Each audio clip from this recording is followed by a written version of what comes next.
Hello बच्चों, कैसे हो? हमने जो भक्तिन पाठ पढ़ा था, उम्मीद करती हूँ कि आप लोगों ने उसके प्रश्न उत्तर लिख लिए होंगे, जो मैंने भेजे थे। आज हम वो प्रश्न उत्तर समझेंगे। सब बच्चों को पाठ समझ में आ गया? पूरे पाठ में क्या है कि भक्तिन एक ऐसी महिला है, जो शुरू से लेकर आखिर तक जिसके जीवन में दुख ही दुख है, उसके जीवन में आने वाले हर एक उतार-चढ़ाव के बारे में बताया गया है। तो आज हम इसके अभ्यास के प्रश्न उत्तर करेंगे। पहला प्रश्न क्या है? भक्तिन अपना वास्तविक नाम लोगों से क्यों छिपाती थी? भक्तिन को यह नाम किसने और क्यों दिया होगा? ये प्रश्न बहुत सारे बच्चे गलत करते हैं। ध्यान से सुनना बेटा। अब इसका वास्तविक नाम पूछा गया है। कुछ गाइडों में भक्तिन का वास्तविक नाम क्या है करके भक्तिन दे रखा है और यह नाम महादेवी वर्मा ने दिया था, जो कि गलत है। प्रश्न क्या है, एक बार ध्यान से पढ़ो। भक्तिन अपना वास्तविक नाम लोगों से क्यों छिपाती थी?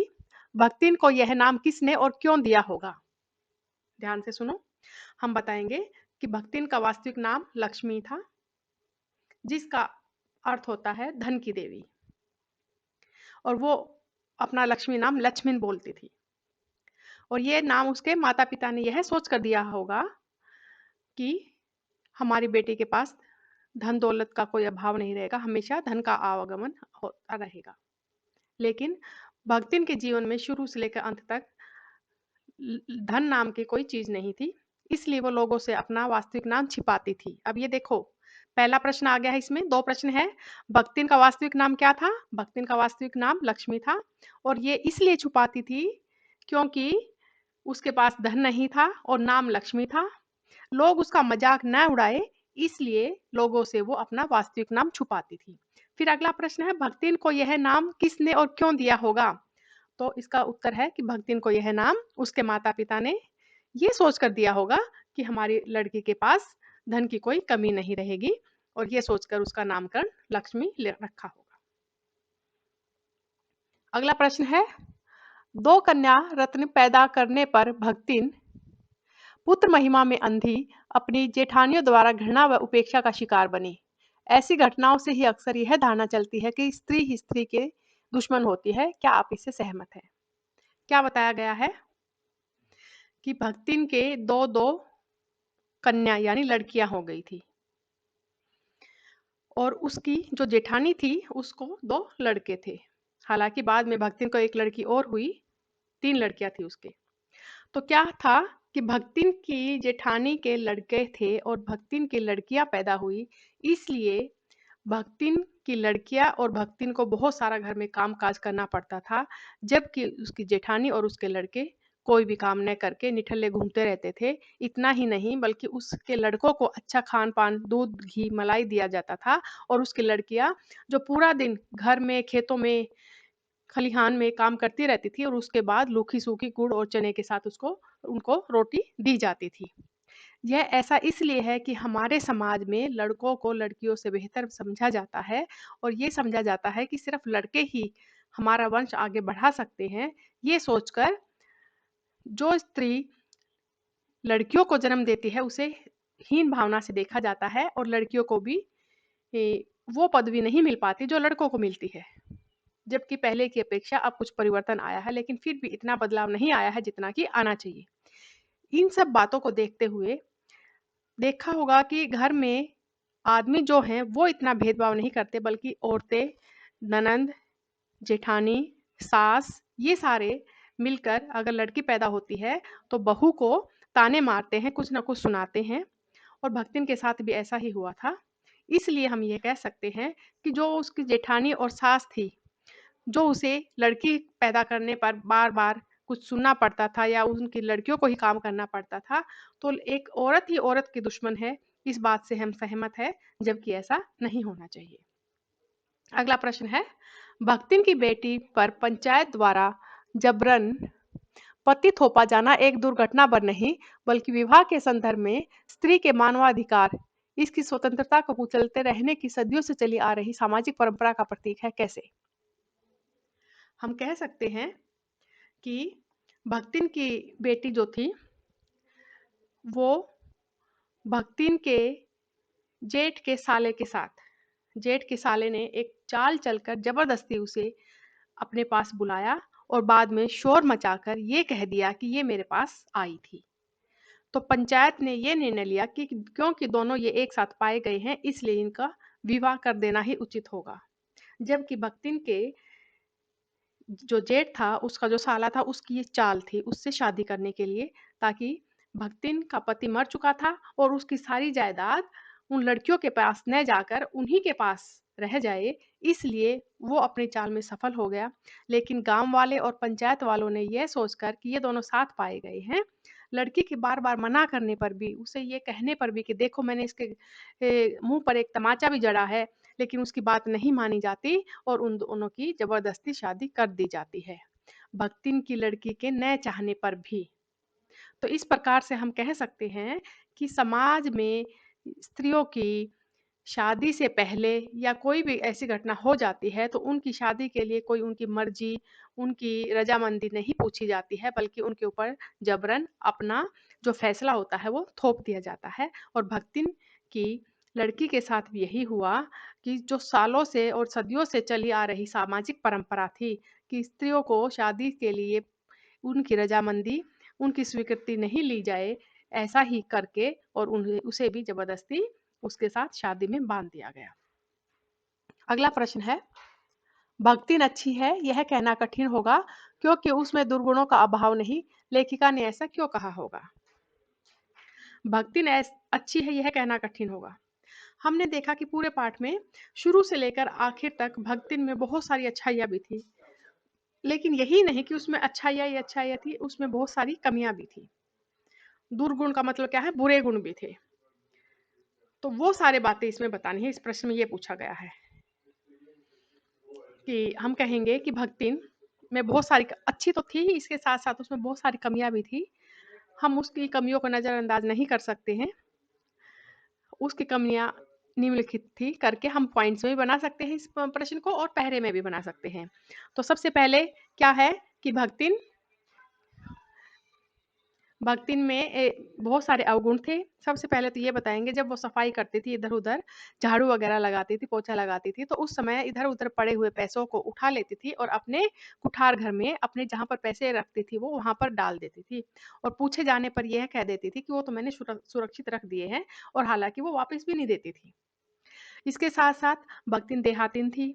महादेव वर्मा जैसा खाना बनाने के लिए कहती थी, वैसा न बनाकर वो अपने हिसाब से ही बना देती थी। बार-बार टोकने पर, सिर न मुड़ाने की बात कहने पर भी वो शास्त्रों को बीच में ले आती थी। मैले-कुचैले कपड़े पहनना, शाम की रोटी सुबह खिला देना, इस प्रकार से ऐसे कार्य करने जिससे कि वो न चाहते हुए भी लेखिका को उसकी सारी बातों से अपना एक समझौता सा करना पड़ा था।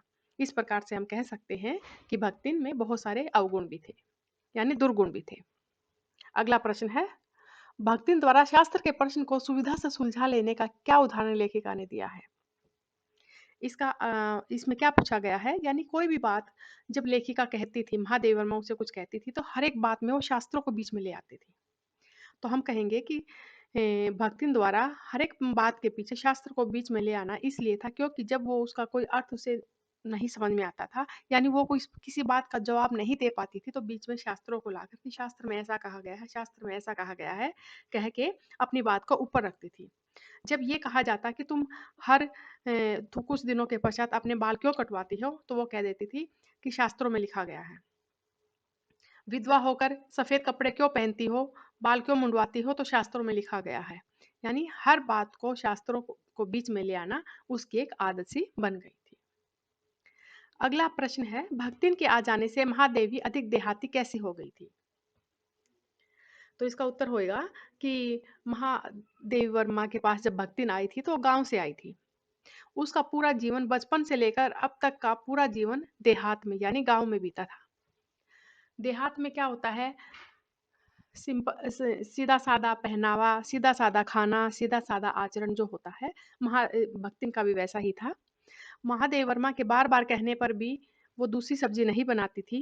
वो कहती थी जब एक दाल बना दी है तो तरकारी की क्या आवश्यकता, या जब चटनी है तो उसके साथ तो लस्सी या मट्ठा ही अच्छा लगता है, या बाजरे की रोटी भुने हुए चने इन सब के साथ ही अच्छे लगते हैं। बार-बार महादेवी वर्मा के जो कपड़े होते थे, वो ऐसे तह करके रख देती थी कि उनमें और अधिक सिलवटें हो जाती थी। यानी बार-बार कहने के पश्चात भी महादेवी वर्मा के भक्तिन को तो बदल नहीं पाई, लेकिन धीरे-धीरे उसमें खुद में ही यानी महादेव वर्मा में ही धीरे-धीरे बदलाव आता गया और वो जैसा भी पहनने के लिए या जैसा भी खाने के लिए देती थी, वैसे ही चुपचाप खा लेती थी।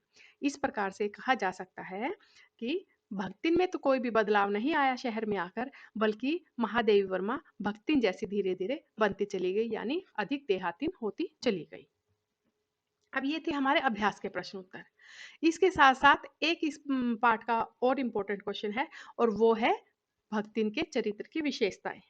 क्योंकि तुमने देखा होगा कि पूरा पाठ भक्तिन के चारों तरफ घूमता है। पूरी कहानी भक्तिन के चारों तरफ है, तो इसमें भक्तिन का जो चरित्र है, उसकी विशेषताएँ बहुत इम्पोर्टेंट बनती हैं इस पाठ में। तो हम जैसे हर एक पाठ का उद्देश्य होता है ना, तो इसका उद्देश्य क्या है? भक्तिन के चरित्र के बारे में बताना, भक्तिन के जीवन की घटनाओं के बारे में बताना। सारा का सारा उद्देश्य यही है। तो भक्तिन का चरित्र इसमें ज़्यादा इम्पोर्टेंट बनता है।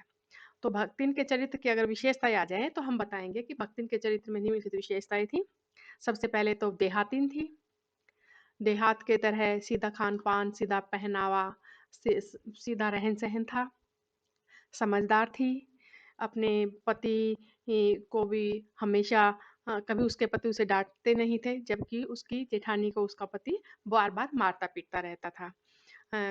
सफल गृहस्थ हम कह सकते हैं कि भक्तिन अपने पति की मृत्यु के पश्चात भी अपनी बेटियों के साथ उसने बहुत अच्छे से अपना परिवार सँभाल रखा था और घर का ही नहीं बल्कि खेती-बाड़ी का भी काम-काज बहुत अच्छे से करती थी। इसके साथ-साथ स्वामी भक्त भक्तिन के अंदर महादेवी वर्मा के पास आने के बाद पता चला कि जिस प्रकार से राम का भक्त हनुमान था और वो उसका हर कार्य आँखें बंद करके मान लेता था, उसी प्रकार से हम कह सकते हैं कि महादेवी वर्मा जागती थी, वह भी जागती रहती थी। चाहे कितनी ही रात क्यों ना हो जाए, चाहे सुबह क्यों ना हो जाए, वह अनपढ़ होते हुए भी महादेव वर्मा जहाँ पर कार्य करती थी, उसके पास बैठ जाती थी दूर कोने में और जैसे ही वो किताबों की तरफ देखती थी, तो भाग कर पूछती थी कि कौन-सी किताब लेके आनी है। वो पढ़ी-लिखी तो थी नहीं, इसलिए रंगों की पहचान से पूछती थी कि पीली, हरी या लाल कौन-सी किताब लेके आनी है और हर समय उसके खान-पान का ये लंबे समय तक कार्य लिखती रहती थी या कुछ और करती रहती थी, तो उसके खान-पान का ध्यान रखती थी। बार-बार कुछ न कुछ उसे चाहे देहाती ही सही, अपने हिसाब से ही सही लेकिन कुछ न कुछ खाने के लिए देती रहती थी। और इसके साथ-साथ हम कह सकते हैं कि महादेव वर्मा के लिए भक्तिन हर कार्य करने के लिए तत्पर रहती थी। यहाँ तक कि उसे जेल से और युद्ध से बहुत अधिक डर लगता था, लेकिन उसके बावजूद जब उसे ये पता चला कि युद्ध हो सकता है, देश की आज़ादी के लिए कुछ भी हो सकता है और महादेव वर्मा को जेल भी जाना पड़ सकता है, तो जिस चीज़ से वो डरती थी, उसके लिए अपनी ज़िंदगी भर के थोड़े बहुत जोड़े हुए पैसे देने के लिए भी वो तैयार हो जाती है और महादेव वर्मा के साथ जेल में जाने के लिए भी तैयार हो जाती है। जबकि महादेवी वर्मा उसे कहती है कि तुम वहाँ पर नहीं जा सकती, तो वो इस बात को अनसुना करके कहती है कि जहाँ मालिक वहीं पर नौकर। तो इस प्रकार से हम कह सकते हैं कि भक्तिन में बहुत सारे अवगुणों के साथ-साथ बहुत सारे गुण भी थे, जो उसके चरित्र की विशेषताओं में उजागर होते हैं। तो ये था हमारा आज का पाठ। उम्मीद करती हूँ कि तुम सबको समझ में आ गया होगा और तुमने लिख भी लिया होगा कल इसे और आज का काम यही है कि तुमने इस पाठ के प्रश्न उत्तरों को जो मैंने अभी समझाए हैं, इन प्रश्न उत्तरों को याद करना है, अभ्यास के सभी प्रश्न उत्तर और इसके साथ-साथ भक्तिन के चरित्र की विशेषताएँ। इन 6 प्रश्न ये हैं अभ्यास के और 7वाँ प्रश्न भक्तिन के चरित्र की विशेषताएँ। इन 7 प्रश्नों को अच्छे से याद करना है और ये प्रश्न अगर बदल कर आ जाए तो घबराने की कोई ज़रूरत नहीं है। प्रश्न को पहले समझो क्या पूछा गया है और उसके अनुसार ही उत्तर देना है।